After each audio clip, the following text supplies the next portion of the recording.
El 25 de marzo de 2004, un joven de tan solo 21 años ingresó en el Centro Médico Texoma, en las cercanías de Denison, una ciudad ubicada en Texas, Estados Unidos.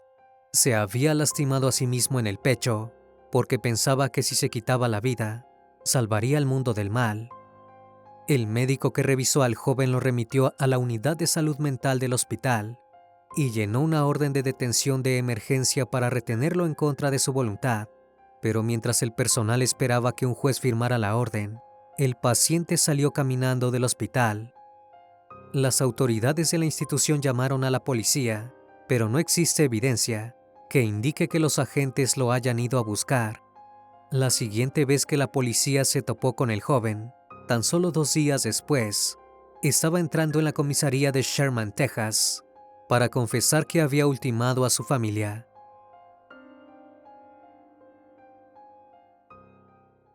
Buenas noches, bienvenidos al Criminalista Nocturno.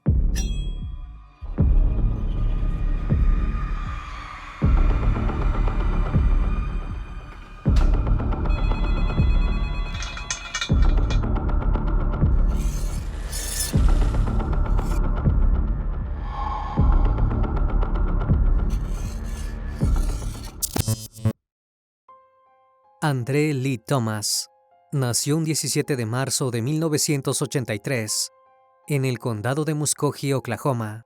Fue el tercer hijo de su madre Rochelle, pero el primero de su papá Danny Thomas.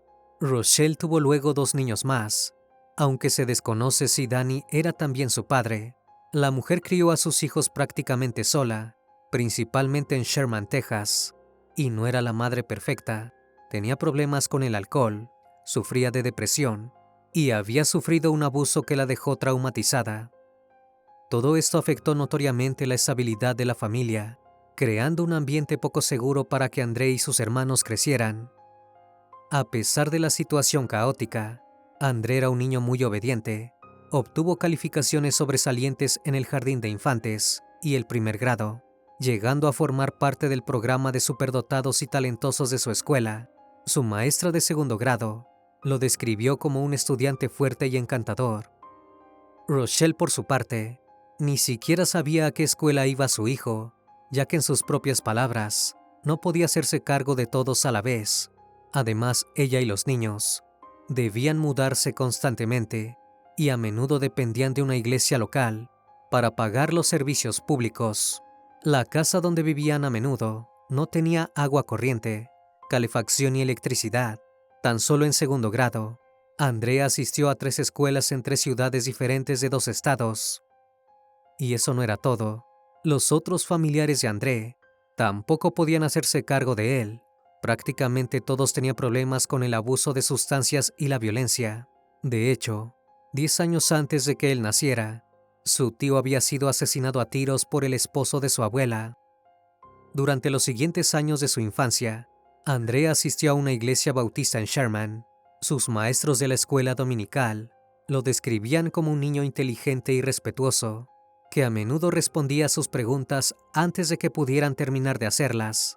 En su tiempo libre, disfrutaba dibujando autos futuristas, así como desarmando y volviendo a armar autos viejos. Pero algo cambió en André cuando cumplió 10 años. El niño comenzó a sufrir alucinaciones auditivas, problemas que su madre y su abuela también padecían. Solía decirles a sus amigos que ángeles y demonios discutían en su cabeza, o llegó a afirmar con total seriedad que él era Raiden, un personaje del videojuego Mortal Kombat. A esa misma edad, su madre le dijo que debería haberlo abortado cuando tuvo la oportunidad. Debido a esto, André intentó quitarse la vida cortándose las muñecas. A los 11 años tuvo sus primeros problemas con la ley. Fue acusado de dañar algunos carritos de golf y robar un automóvil y conducirlo hacia una zanja. Cuando se reunió por última vez con su oficial de libertad condicional para determinar las consecuencias, ni su madre ni su padre lo acompañaron. Rochelle a menudo encontraba excusas para faltar a las citas, y en una ocasión les dijo a las autoridades que hacía demasiado frío para que su hijo estuviera afuera. André fue puesto en libertad condicional a los 12 años, sin ningún tipo de contención para asegurar su mejoría. Consternado por todo lo que ocurría en su vida, comenzó a beber alcohol y a fumar marihuana antes de cumplir los 13. Los especialistas médicos dirían más tarde que esto podría haber sido un intento de callar las voces en su cabeza. Para esa época, intentó nuevamente quitarse la vida, cortándose el brazo con un cuchillo de carnicero. Paralelamente, su rendimiento académico empeoró y tuvo que repetir el 7º grado. Eventualmente, logró volver al programa de superdotados y talentosos, pero pronto sus calificaciones volvieron a decaer. A los 14 años, Rochelle intentó trasladar a la familia a Oklahoma e informó al oficial de libertad condicional de su hijo al respecto. Entonces, un juez lo colocó en un centro de detención juvenil. De este modo, el sistema de justicia se convirtió en el tutor legal de André, vigilando su paradero y supervisando sus asuntos. En una ocasión, André le pidió al juez un permiso de trabajo para poder pagar su restitución y las tasas judiciales, pero este le dijo que aún era demasiado joven para trabajar. El siguiente año no fue mejor. Lo arrestaron en varias ocasiones por robos y fue puesto en vigilancia por intentar quitarse la vida durante una corta estadía en un centro de detención juvenil. Sin embargo, no recibió asistencia después de su liberación, y así fue como llegó a la joven adultez, completamente a la deriva.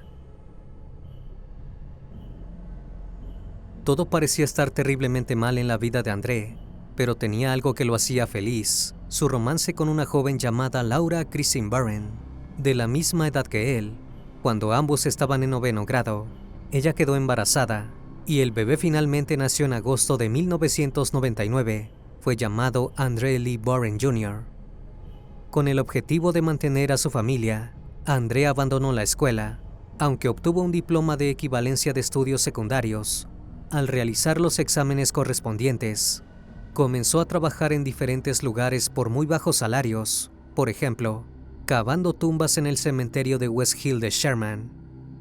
A la corta edad de 17 años, la pareja contrajo matrimonio y se mudó a la casa de Rochelle, pero tan solo 2 semanas después, la mujer los echó a la calle.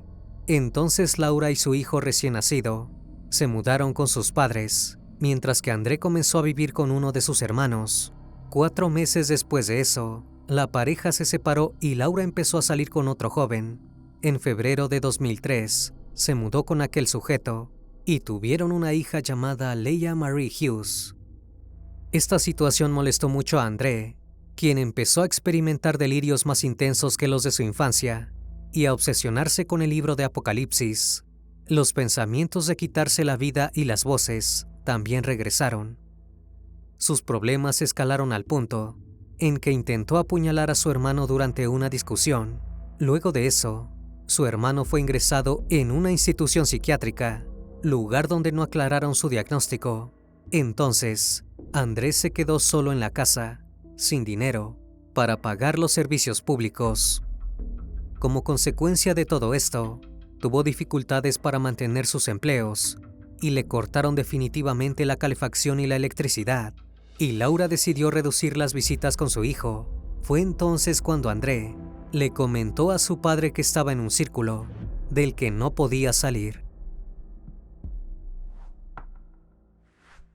A pesar de que André intentó ver a un terapeuta, las voces en su cabeza no se callaron, y en la primavera de 2004 comenzó a usar el medicamento para resfriado Coricidin de forma recreativa. Esto se sumó a las grandes cantidades de alcohol que seguía bebiendo. Al mismo tiempo, comenzó a decirle a todo el que quisiera oírlo que pensaba que su esposa era Jezabel y que su hijo era el anticristo. El 5 de marzo de ese mismo año, un amigo se dio cuenta de su situación y lo llevó a una clínica de salud mental en Sherman. Allí, André le dijo al personal que se arrojaría frente a un autobús si no podía hablar con alguien. Acto seguido, les pidió a los enfermeros que lo asesinaran porque sentía que la vida era demasiado para él. Al ver que la situación era peor de lo que creían, el personal de la clínica le indicó que fuera a la sala de emergencias. Paralelamente, le pidieron a un juez que preparara una orden de detención de emergencia para André, pero el joven nunca apareció en dicha sala y las autoridades simplemente olvidaron lo ocurrido. Durante las semanas siguientes, André continuó sufriendo pensamientos oscuros, bebiendo en exceso y utilizando coricidin, y su comportamiento se volvió aún más extraño. Dejó de hablar con su familia durante días, colocándose cinta adhesiva en la boca. Aseguraba que el significado de la vida estaba contenido en un mensaje dentro de las imágenes de un billete de $1 estadounidense, y dijo que estaba experimentando un déjà vu. El 25 de marzo, se apuñaló en el pecho y fue a la sala de emergencias del Centro Médico Texoma, en las cercanías de Denison. Allí le dijo al personal del hospital que se había autolesionado porque estaba intentando cruzar el cielo. Si bien la herida no puso en peligro su vida, un médico de la sala de emergencias consideró que debían internarlo de inmediato en un psiquiátrico. André prometió ir directamente a un hospital cercano, y los médicos confiaron en su palabra, pero cuando no se presentó, se emitió una orden de aprehensión inmediata, aunque la policía no la hizo cumplir. Si bien el médico que revisó a André notificó al departamento de policía de Denison que podría ser peligroso, nadie hizo nada al respecto. Para ese entonces, André ya había caminado las pocas millas que lo separaban de su casa en Sherman. Fue así como el joven quedó a la deriva, con pensamientos cada vez más negativos, que desembocaron en lo peor.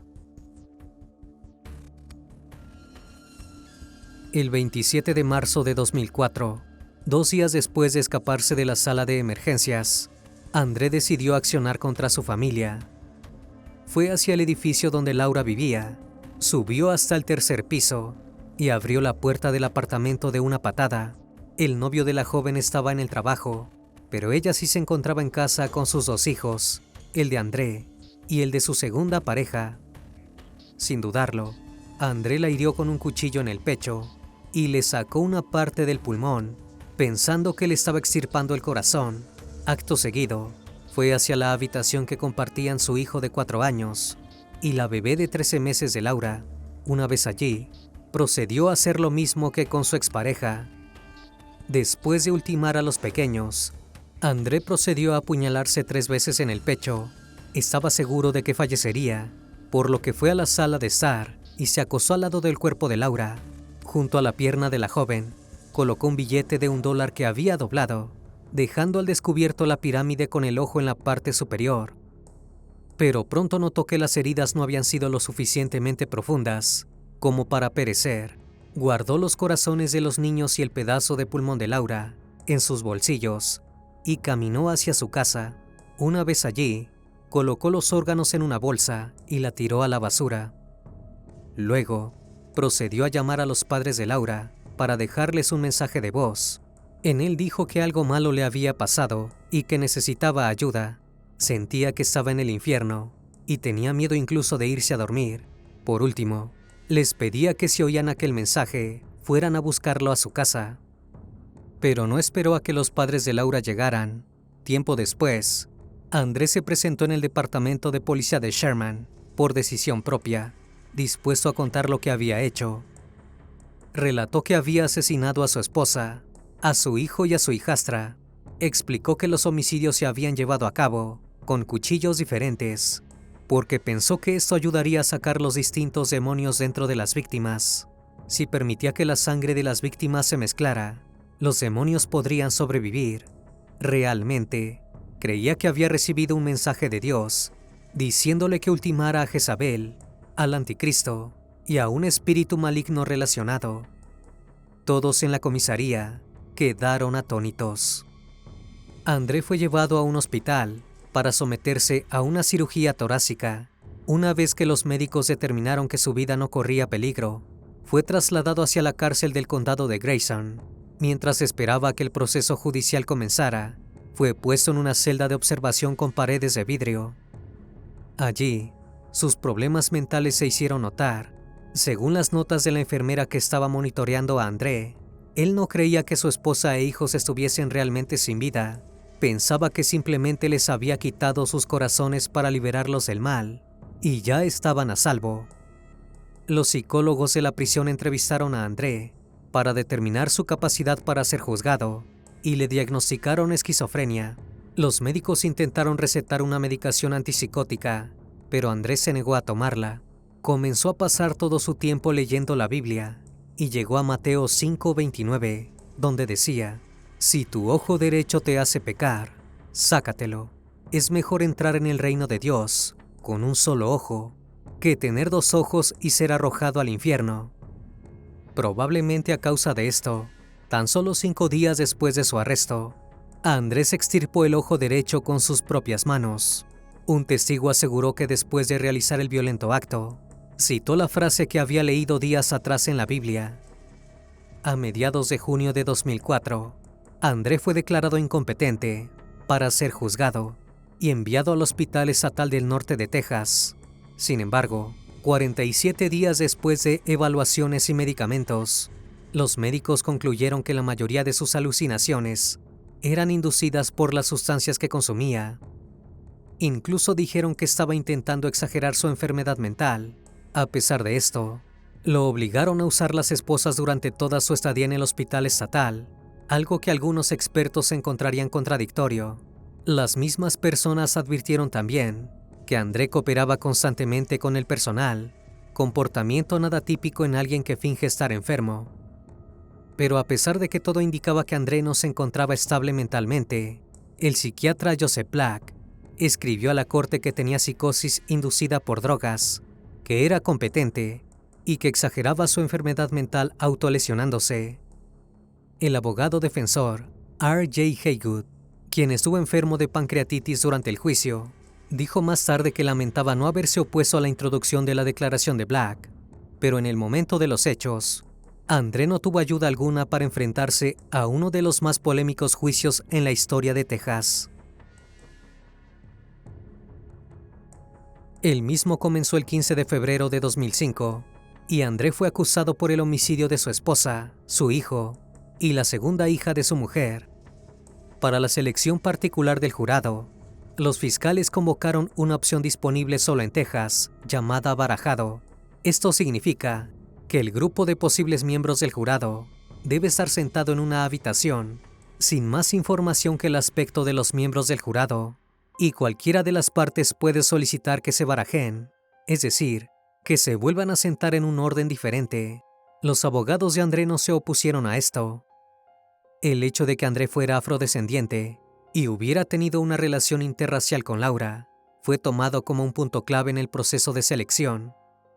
Si bien inicialmente había 6 afroamericanos sentados en las 2 primeras filas, después de una revuelta que se llevó a cabo sin ninguna objeción por parte de la defensa, no hubo ninguna persona afrodescendiente en las primeras 5 filas. Como si esto fuera poco, 2 jurados afroamericanos fueron interrogados y desestimados. Finalmente, el jurado quedó compuesto exclusivamente por personas blancas. En un cuestionario, para seleccionar posibles miembros del jurado, 3 de los jurados seleccionados y un jurado suplente indicaron que se oponían a que las parejas interraciales se casaran o tuvieran hijos. Un miembro del jurado incluso afirmó: "No creo que Dios tuviera la intención de esto. Deberíamos quedarnos con nuestro linaje". Sin embargo, los abogados de André intentaron desviar el tema y alegar que su cliente sufría demencia. Desde el 2002, la Corte Suprema dictaminó que las personas con problemas de salud mental están exentas de la pena capital, a la que probablemente André sería sentenciado. Sin embargo, la fiscalía alegó que la enfermedad mental del acusado fue causada o empeorada por el uso de drogas recreativas. Citaron una ley de Texas que invalida una defensa por locura si la condición mental fue el resultado de una intoxicación voluntaria. En respuesta a esto, la defensa respondió que el hecho de que André hubiera extraído su propio ojo era suficiente prueba de que no estaba acuerdo, pero los fiscales dijeron que el incidente del ojo fue producto de un acto impulsivo, no de una enfermedad mental. Lo cierto es que André demostró no estar en sus cabales durante el proceso. Su comportamiento en la sala del tribunal fue descrito como casi catatónico, además de que comió dulces durante su testimonio gráfico. A pesar de los terribles actos que había cometido, André tenía muchas amistades que estaban al tanto de su enfermedad mental. Algunas de ellas, específicamente mujeres blancas, testificaron a su favor en el juicio. Pero eso no cambió la posición de la fiscalía, que buscaba la pena capital para el acusado a toda costa. En su alegato final a favor de aquella sentencia, mencionó la serie de chicas que asistieron al juicio y preguntó a los miembros del jurado si estaban dispuestos a arriesgarse a que André invitara a salir a su hija o a su nieta. Las declaraciones racistas terminaron captando toda la atención del juicio, desviando el tema principal a debatir, que era la salud mental de André. Finalmente, el jurado rechazó la defensa de locura y André Thomas fue condenado por asesinato y sentenciado a la pena capital. Fue enviado a la unidad de Polonsky, en la prisión del Departamento de Justicia Criminal de Texas. Mientras esperaba que se ejecutara su pena, allí, André admitió continuar escuchando voces que le indicaban que se golpeara a sí mismo. Incluso afirmó haber visto demonios de 6 pulgadas de alto que salían de los muros de la prisión y tocaban música de la banda Queen. Algunos días aseguraba que se sentía bien y que estaba escribiendo música para su madre. El 14 de julio de 2008, intentó quitarse la vida otra vez, realizando un corte de 7 centímetros en la parte delantera de su cuello, con una cuchilla de afeitar. La explicación para su accionar fue que él era la causa de todos los problemas del mundo, y que si se quitaba la vida, las cosas se solucionarían. La herida requirió 8 puntos de sutura, y poco después André volvió a prisión. Al día siguiente reveló que había estado leyendo su Biblia antes del intento de quitarse la vida. Explicó que no estaba seguro de si eran las voces o sus propios pensamientos los que le decían eso. Mientras tanto, las autoridades continuaban asegurando que estaba fingiendo demencia. En octubre de 2008, el Tribunal de Apelaciones Penales de Texas confirmó la condena de André. La jueza Kathy Cochran escribió que, aunque algunas personas podrían diferir en si André estaba cuerdo al momento en que cometió los asesinatos o competente cuando fue juzgado, esas cuestiones habían sido abordadas adecuadamente por la defensa, la fiscalía, el juez de primera instancia y el jurado durante el juicio. Afirmó que si bien André estaba claramente loco, también era cuerdo, según la ley de Texas. Luego de eso, André comenzó a actuar de manera muy parecida a como lo había hecho en las semanas previas al triple homicidio. Tuvo aún más pensamientos de quitarse la vida que de costumbre, y aunque pidió ayuda, se negó a tomar sus medicamentos. Luego dejó de hablar y no quiso comer más. Salió a ver a su abogada con cinta adhesiva cubriéndole la boca e insistió en escribir las respuestas a sus preguntas en un pedazo de vidrio con el dedo. Según los expertos, aquella recaída pudo haber tenido que ver con el hecho de que los guardias lo pusieron en la misma celda que un recluso, que juraba que era el anticristo. Esto enfureció a André, quien creía que ya había hecho la obra de Dios al asesinar al anticristo, es decir, a su hijo. Los funcionarios de la prisión lo enviaron al centro psiquiátrico del sistema, pero tan solo una semana después lo llevaron de vuelta a su celda. El 9 de diciembre de 2008, Andrés extirpó el ojo izquierdo y se lo comió. La explicación para quitarse el único ojo que le quedaba fue que deseaba evitar que el gobierno de los Estados Unidos leyera sus pensamientos. También afirmó que debía derramar un poco de sangre para salvar al mundo. Además dijo que había estado leyendo el libro de las Revelaciones y que sentía simpatía por el diablo. Luego de aquel incidente, André fue atendido en un hospital en Tyler y luego transferido a la unidad Yester 4, que alberga a prisioneros de Texas con problemas de salud mental. Su abogada litigante dijo a los medios que estaba contenta de que su cliente finalmente obtuviera la atención psiquiátrica que había estado solicitando, pero el debate sobre la condena de André continuó. Desde que el caso de André Thomas llegó a los medios, planteó preguntas sobre las leyes que rigen las defensas por demencia, especialmente sobre el punto de distinguir el bien del mal. En Texas, la ley era más favorable a tales defensas hasta 1982, cuando hubo protestas públicas tras la absolución de John Glinky Jr., después de su intento de asesinato al entonces presidente Ronald Reagan. Los políticos intentaron realizar cambios legislativos para codificar la idea de que un acusado cuerdo debe ser aquel que comprende la diferencia entre el bien y el mal, pero la legislatura de Texas siempre rechazó aquellos pedidos. la representante de Texas, Semphrona Thompson, presentó el proyecto de ley 1150 de la Cámara de Representantes, que habrían requerido que los miembros del jurado fueran informados de las posibles consecuencias de la absolución para acusados como André Thomas, que buscan una defensa por demencia. El proyecto quedó pendiente en el comité en 2009 y no ha habido actualizaciones al respecto.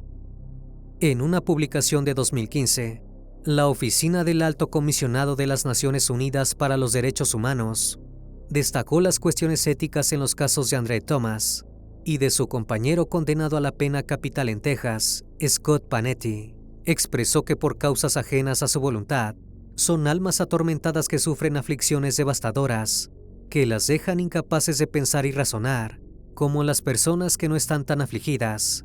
Ese es un castigo mayor que el que cualquier tribunal puede imponer. Sin embargo, el futuro de André continuó siendo incierto.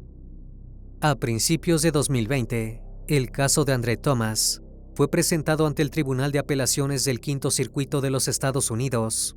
La abogada Katherine Carroll dijo que la representación legal original de su cliente fue ineficaz, ya que sus abogados litigantes no se opusieron a la selección de los 3 miembros del jurado, con una firme opinión en contra de los matrimonios interraciales. Carroll también dijo que el abogado litigante no presentó un relato preciso de los problemas psiquiátricos de André, que databan de su infancia. Además, había solicitado una audiencia de competencia y presentó a un psiquiatra como testigo experto, que no tenía experiencia en casos en los que la enfermedad mental supuestamente fue inducida por drogas. En respuesta a la apelación de Carroll, la asistente fiscal de distrito del condado de Grayson, Kerry Asmore, dijo que si bien había evidencia para respaldar la enfermedad mental de André, no consideraban que estuviera loco, sino enfermo. Aseguró nuevamente que el acusado cometió los asesinatos mientras estaba en un estado psicótico, bajo la influencia de drogas y jarabe para la tos. En abril de 2021, un tribunal federal de apelaciones confirmó el veredicto del tribunal de primera instancia, que condenó a André a la pena capital. Entonces, André solicitó un auto de certiorari, es decir, una orden emitida por un tribunal superior, como la Corte Suprema de los Estados Unidos, para solicitar a un tribunal inferior que envíe los registros de un caso específico para su revisión. Sin embargo, el 11 de octubre de 2022, la Corte Suprema rechazó la petición, pero no todos estuvieron de acuerdo. 3 jueces diferentes confirmaron la afirmación de André de que su abogado estuvo muy por debajo de un estándar objetivo de razonabilidad, violando su derecho a un abogado capaz, y que sentar a los jurados opuestos al matrimonio interracial quebrantó sus derechos de la sexta y 14ª enmienda, como también a un jurado imparcial. La ejecución de André Thomas está programada para el 5 de abril de 2023, pero el 7 de marzo, el juez de distrito estatal Jim Fallon retrasó la fecha, dando a los abogados del sentenciado hasta el 5 de julio para preparar una solicitud de audiencia de competencia. El Tribunal Supremo ha prohibido la pena capital para las personas con discapacidad intelectual, pero no para las personas con enfermedades mentales graves, aunque ha dictaminado que una persona debe ser competente para ser ejecutada.